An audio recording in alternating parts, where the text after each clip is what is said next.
મારું હારું મને તો હવે એવું લાગે છે કે ગુજરાતની અંદર 2.5 કરોડ વસ્તી કોળી અને ઠાકોર સમાજની છે, પણ મને એવું લાગે છે કે એ 2.5 કરોડ કાંઈ મને લાગે 100 રૂપિયા ઉઘરાવવાનું ચાલુ કરવું પડશે.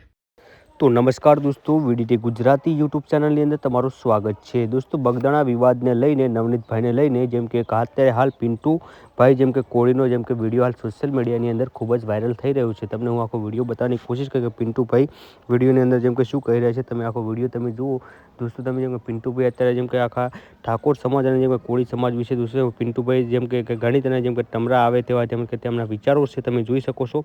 અને દોસ્તો તમે જેમ કે કમેન્ટ કરવાનું ભૂલતા નહીં. જય માતા, જય કોળી સમાજ. મારું હારું મને તો હવે એવું લાગે છે કે ગુજરાતની અંદર 2.5 કરોડ વસ્તી કોળી અને ઠાકોર સમાજની છે, પણ મને એવું લાગે છે કે એ 2.5 કરોડ કાંઈ મને લાગે 100 રૂપિયા ઉઘરાવવાનું ચાલુ કરવું પડશે. કારણ કે નવનીતભાઈ જણાવી રહ્યા છે કે મને આ વ્યક્તિએ માર્યો, પરંતુ એમ છતાં પોલીસ હજુ એફઆઈઆરમાં એનું નામ લખતા નથી. એટલે ખરેખર જો કદાચ આ 2.5 કરોડ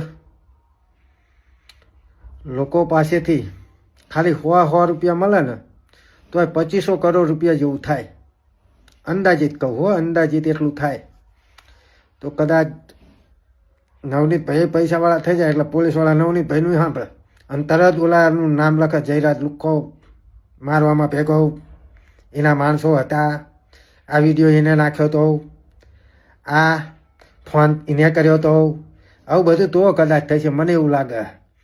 કારણ કે યાર 12 દિવસ થયા જ્યારે જે કેસ લખાવે છે, ફરિયાદી પોતે એમ કહે છે કે મને મારનાર જયરાજના લોકો હતા, એમ છતાં આજ દિવસ સુધી જયરાજ લુખ્ખાનું નામ આવ્યું નથી.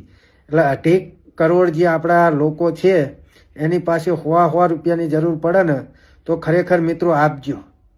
કારણ કે 2500 કરોડ રૂપિયા તો જ થાય ને અંદાજિત હો. એટલે તાત્કાલિક ન્યાય મળી જશે આપણા નવનીતભાઈને, પણ આમાં મને લાગે કંઈક કરવું પડશે. એટલે ખરેખર મિત્રો બને એટલો વિડીયો આગળ શેર કરો કે આ પોલીસ તંત્ર હજુ વાટ શેની જોઈ રહી છે. કદાચ આ 2500 કરોડની જ વાટને જોઈ રહી ને. એટલે બને એટલો આગળ શેર કરો. જય માન દાતા.